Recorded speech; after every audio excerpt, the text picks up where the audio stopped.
Hi, good day. This is Justin Pineda, and for today, we'll be talking about web application pen testing methodology. And although this is applicable to any type of pen testing activity. So let's go. So there are three things that we need to remember when doing our pen test activities, and we need to put this in mind because at least for web application you have developers doing the applications, and pen testers are usually not coming from the development side. So the task of the um, pen tester or the security tester is to check whether the application is at par with the security standards, the security practices that we have. So we'll be doing a lot of test case scenarios and see if different security issues will be found. And because of this, there are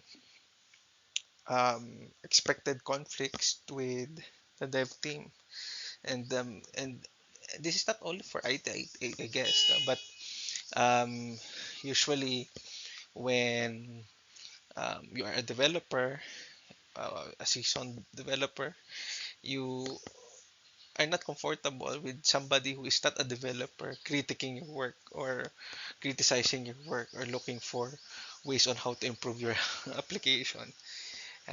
And it's important for a pen tester to be able to explain the need for this activity. Not that we are belittling, not that we are looking for faults or mistakes and so on, but we're putting a different hat, a different paradigm in checking the application. So here we're looking for design flaws, um, authentication flaws, logic flaws that would help strengthen and um, safeguard the application moving forward. And at times, the developers or even the usual software testers would miss out these test scenarios. That's why security tests would be here. All right. So the first element in your methodology would be proven. So first things first, the um, results that you have found in your pen test activity should be proven. What does it mean when we say proven? Proven is being able to produce useful results. And this is also one of the things that the pen tester should possess.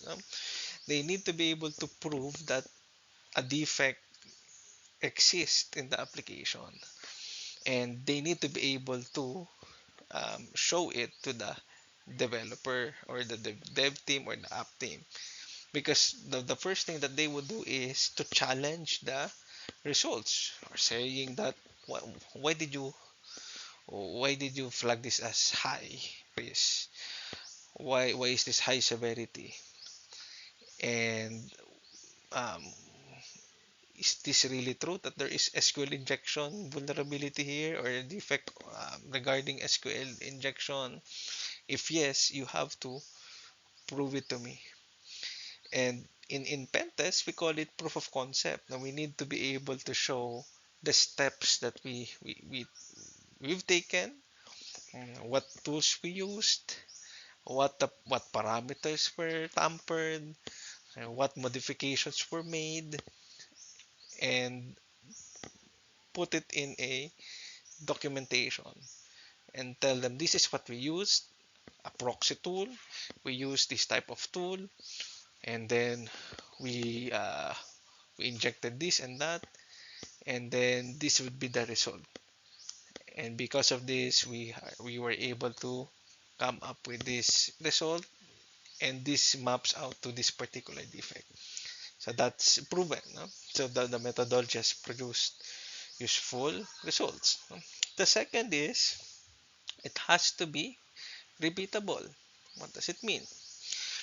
Repeatable. These are steps that can be repeated and the results remain the same.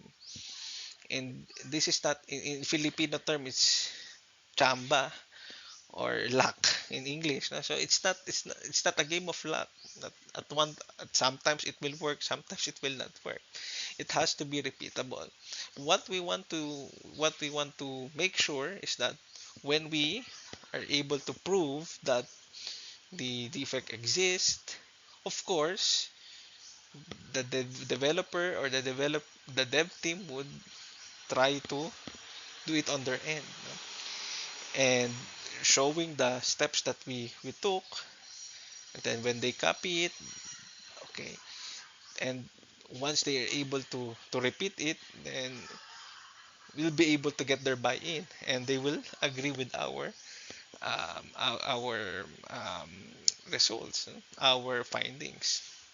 And it's common for the customer, the the it can be technical, the dev team, application team, or the server team later on, the IT team in general, to challenge the results. So once we're able to prove and then repeat, them being able to repeat it, then that would give us um, will make the case stronger for us, for the pen testing team.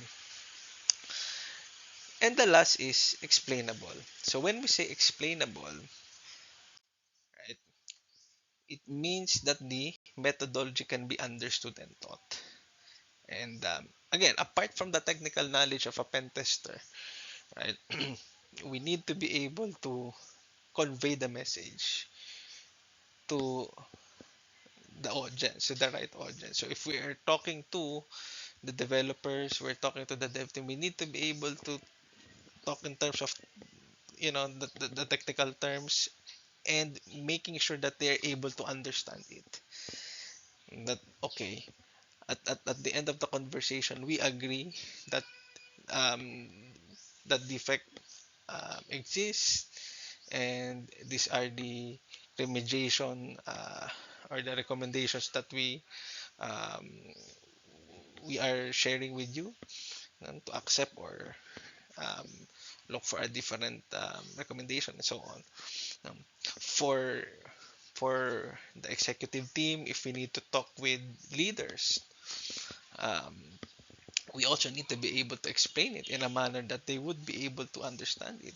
If it has to be in terms of um, business objectives, like the business will be impacted because the system will be suffering these types of attacks, and will lose money because of this and that. So we need to be able to explain it, and that's just part of the the things that a pen tester should possess. Some of the skills, the com skills, okay, um, being able to convince the the other party in a um, in a professional manner, of course, because there are instances later on that wherein the other party would be hostile. Of course, might be their job is on the line if they will uh, if they will just allow it or just accept it, or you know um, without doing their due diligence. So that's explainable. So you need to be able to have this, no? Proven, the elements that should be proven, repeatable, and explainable. Once you have that in your pen test, then and it is going to be respected, it's going to be substantial and comprehensive. Now, the last slide would be about pen testers. Who are pen testers? No? A pen tester is also called a white hat, sometimes security tester, sometimes an ethical hacker. No? Relatively few during my days 10 years ago. Now um, we have a growth of pen testers out there. Uh, Although at times they, they follow formal education, they take some certifications and training and certifications, but of course, it's important to have the actual experience now. For organizations, for small organizations, they usually outsource it. But for big organizations, they have their internal teams as well. Although at times we even large organizations have an external party to do their pen test, just to show that it's impartial and there's no bias, to avoid any conflicts. Um, Now, the pen tester will do a security test, but this test is not a functional test in the application, which means to say that when pen testers are engaged, the application should be ready for go live. It has passed the requirements set by uh, the application team. All the functionalities are there, or all the modules are already existing. And that's why there are instances wherein if the application is sent to us and there are modules that are not working, we give them back, or we explicitly state that it's out of the scope. We did not check this. And at times there are um, compatibility issues because this particular module that is not working is dependent on the other modules that we tested. Okay, so there may be compatibility or even dependency issues. So we need to make sure that that's pass functional testing, right? And then that's the time we go for security testing. So it's really different from functional testing. It has to pass that.